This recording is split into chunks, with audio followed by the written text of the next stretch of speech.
Hello everyone, and welcome back to Biology 211 Lab. Part of your Week 2 quiz will cover the material from Lab 1.4. You may have already taken this part of the quiz, or last week, if you remember, we learned about nested PCR. And remember, that was the second PCR we did after we did the initial PCR. This lab, we will complete part 1.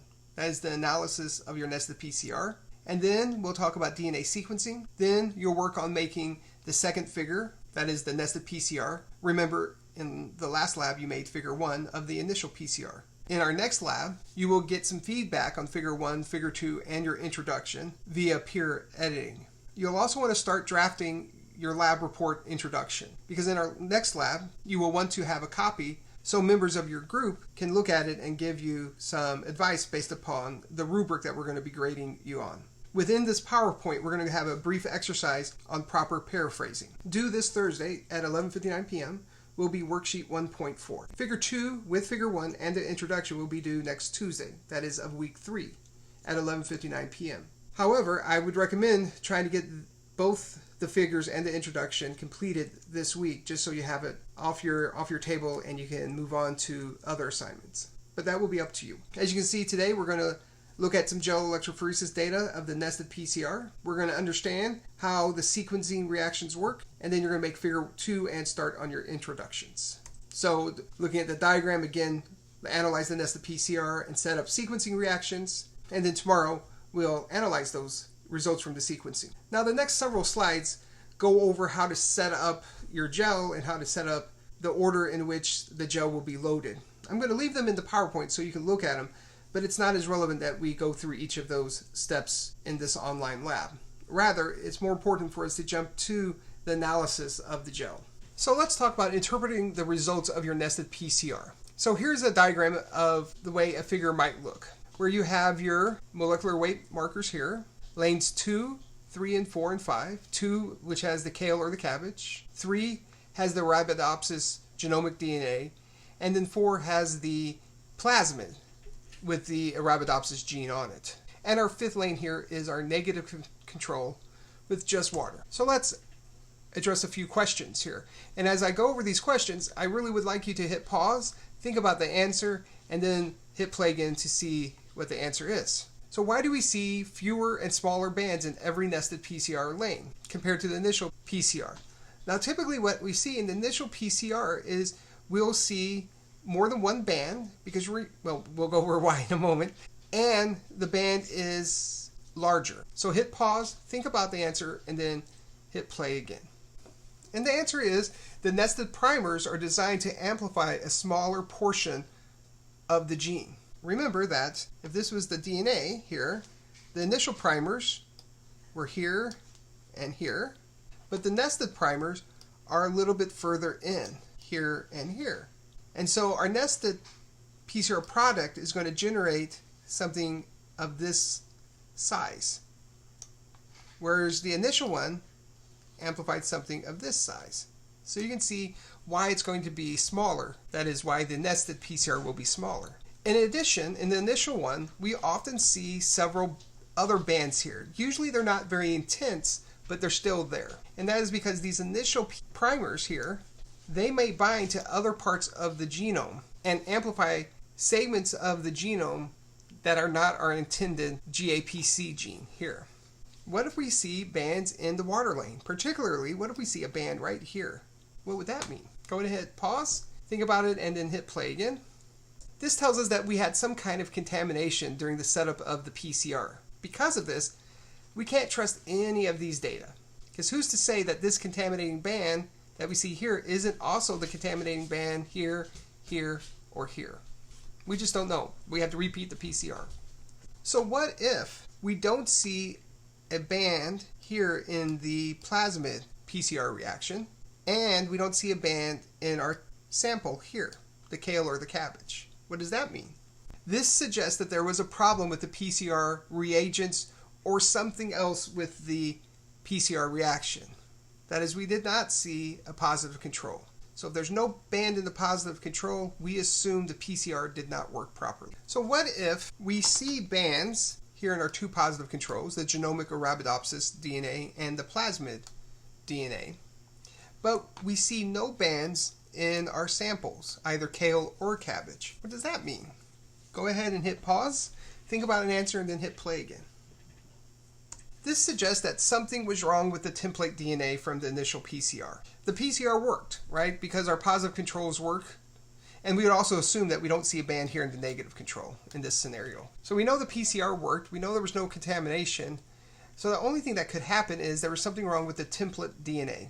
You could have had too much. You could have had too little. There was just something wrong. So you need to kind of go back and redo some of these earlier steps. Okay, so let's presume that your gel looked just like this here. You had a band in your sample, and you had bands in your positive controls, and no bands in the negative control. All is good. Now we can go on to the sequencing. So now that the nested PCR has worked, we can move on to the sequencing. So it's important to remember what you ran on the gel was just a very small portion of your entire PCR sample. So you still have most of that sample left, and that's what you're going to use for sequencing. You won't even use all of that. You just use a portion of that. So a DNA sequencing reaction is very similar to DNA replication. Not the exact same, but similar. Just as DNA replication, DNA sequencing reactions require a primer. So for instance, you would have a primer here that would be necessary to initiate the sequencing reaction. And then you would have another primer on the other end that would initiate sequencing on the other strand. In which case you would, in two separate sequencing reactions, could sequence both sides of this same gene. It's different than DNA replication because it is performed in only one direction. So each sequencing reaction only uses one primer. And then if it's a longer gene, you might need a second primer or a third primer or a fourth primer to get the entire gene. And then you would want to sequence on the bottom half as well. Now in the face-to-face lab, what would happen is the students would set up these reactions and they would send them off, and there is a company that sequences these for us. And then the following week or two, the students come back and they analyze them. Well, what we're going to do in the online version of this class is that we're going to use sequencing data that we've had from previous semesters, and you're going to analyze those in our next lab. Next, let's move on to this part here, understanding CMU's plagiarism policy. I'm not going to read this to you. Rather, I'd like you to kind of look this over. There's a copy of this on Blackboard. You should be aware of what the policy is and follow the policy. Now, how you cite different references can vary depending upon what kind of academic discipline you're in. In Biology 211, we do not allow direct quotes. So don't put direct quotes even if you put quotation marks around them. You should know that the introduction will be submitted through Blackboard using SafeAssign. You used SafeAssign back in Biology 112, so this is not new to you. But for those of you who haven't taken Biology 112, SafeAssign is a program that detects unoriginal content by comparing submitted assignments to existing works in the database. So it will compare your submission with other published data, plus it will also compare it with other students submitting in the same semester or who have submitted in previous semesters. What we get back as we look at this is something like this, and we'll be able to see how closely it compares with other assignments. Sometimes this is grossly inaccurate and we can detect that, in which case there's not a problem, but sometimes it is pretty accurate at finding examples of plagiarism. When you submit your paper, you will be able to look at it and see how much similarity your work has to previously published works. So you can double check this.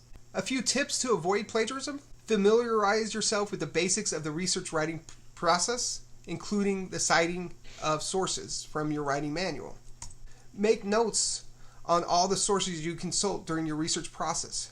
Clearly indicate those sources on your outlines and the notes that you take. Don't write anything down word for word from another paper, even in your notes. I think this is one of the trickiest parts of the plagiarism rules, and that is that paraphrasing the ideas of another still requires proper citation. Inappropriate paraphrasing in itself can be plagiarism. Give yourself enough time to properly research and write your paper. Waiting until the last minute may tempt you to plagiarize, even if it's an accident. You can often bring your draft and the rubric to the CMU Writing Center, and they can help you with this. You can make an appointment with them. Now, during the pandemic, I'm not sure their availability, but certainly you could shoot them an email and ask them for help. Now, in the summer session, we're moving pretty quick, so there might not be enough time to get it back, but that's something at the very least to keep in mind for future writing assignments. Proofread the final version of your paper to ensure that all the sources you used are cited correctly. Take advantage of peer editing. This will improve your writing and improve your grade. In fact, I can tell you that every single paper I've submitted for publication, I take advantage of peer editing. This is not something we just have students do. We all do this. Our papers are better because our colleagues read them for errors and make improvements. If you're unsure whether to cite a source or how to cite it properly, ask your lab instructor or the librarian. Make sure you read the Appendix 1 for plagiarism policy. You won't need to turn it in, but it is the CMU'S plagiarism policy, so even if you don't sign it, it's still the policy.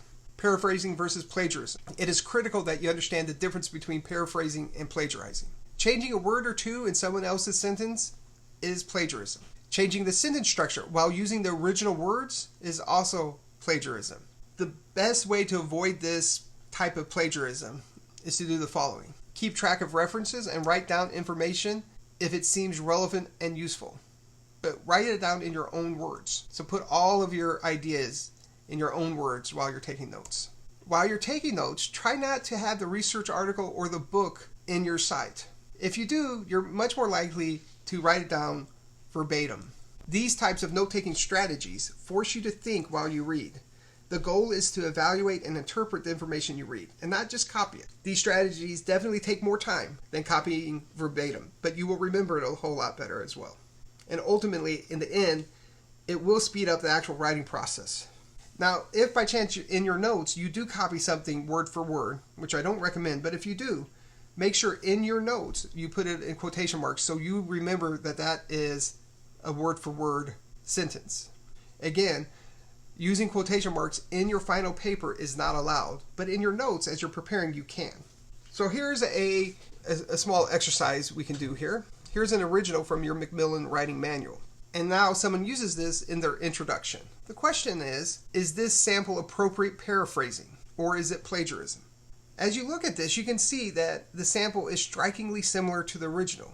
Look at each of these sentences and see how similar they are. You have to try to avoid these kinds of inappropriate paraphrasing. Here's another example. This is an original sentence from your lab manual, and we have two samples here. So our class goal is to clone a gene from a crop plant, kale, and determine its sequence to add to the body of scientific literature. And then we have these two here. Is either sample appropriate paraphrasing? So look over those two and decide if one of these is an appropriate use of paraphrasing. Hit pause, and then when you've made that decision, hit play again. So sample 1 is too close. It's nearly identical to the top one. They changed a few words around, shuffled things around, but it's basically the same thing. The second one, the purpose of this lab is to determine the GAPC gene sequence in kale, and to determine whether it is more closely related to cabbage or Arabidopsis. It's conveying the same message, but it's not using the same words. So that is an appropriate use of paraphrasing. Here's our third example. I'll let you go ahead and read this. And then this is how someone has paraphrased it. After you've read both of these, ask yourself, is this appropriate paraphrasing? Why or why not? Go ahead and hit pause, and then hit play once you have an answer. This sample is appropriate paraphrasing. The author used their own words to convey the same ideas, but again, their own words. Again, I think this takes a while to kind of be very good at pulling these things out. And so the best way to get around this is to, from the very beginning, when you're taking notes, always put things in your own words when you're taking notes. And then you're less likely to make an error. So this is that same original one from the last slide. And here's another sample. Go ahead and read these again. And is this appropriate paraphrasing? Why or why not? And as you can see, sample 2 in this case is plagiarism. The writer only changed a few words or phrases, or the order of sentences. So avoid this kind of paraphrasing. Now there are some parts of a lab report where portions will sound similar to each other, and that is the methods section. There are only so many ways to describe certain procedures. So I don't want you to desperately try to discover a new way to word something that is very common. However, I'm not giving you permission to copy something word for word, but phrases and expressions can be used. For instance, we pipetted 20 microliters of MMIP into a microfuge tube. You might be able to find a different way to say it, but that's about as good of a way you can say it. And to try to reorder that just so it sounds a little different, you're not going to be very successful at. The lysate was incubated at 80 degrees Celsius for 60 minutes. That's about the only way you can say that. And so that would be okay if things like this in your method are similar. Macmillan chapter 4, pages 75 to 81, depending on the edition you have, will give you more information on methods. And you will have a method section in your final lab report for module 2. All right, so looking ahead to our next lab, read the following parts of the lab manual and Macmillan writing manual. You'll have a writing activity, and you'll do lab 1.5, sequence analysis of the GAPC gene. Read chapter 7 in Macmillan, and here we're going to talk about how to use words that are commonly misused, like affect versus effect, it's with an apostrophe versus it's with no apostrophe, that versus which, and also making sure that each verb agrees with its subject. Some of the questions on this week's lab quiz will address some of those issues. We also want to avoid slang and wordiness. Avoid vague use of this, that, it, or which. We very rarely use passive voice. You should be able to understand the difference between active and passive voices. Know what verb tense is used in each section of the lab report. The introduction and the results, they use a different verb tense, and I need you to know what those are. Next lab, you will peer edit your introduction, figure 1 and figure 2, so make sure you have a rough draft of those. Your figure 1 and figure 2 should be in pretty good working order right now, but bring them to your lab group discussion, as well as your rough draft of your introduction. Remember, introductions in figure 1 and figure 2, they're due next Tuesday, but you could get them done sooner if you'd like. That is all I have for this video podcast. If you have any questions at all, please make sure you reach out to us. If not, we'll see you in lab or lecture. Bye.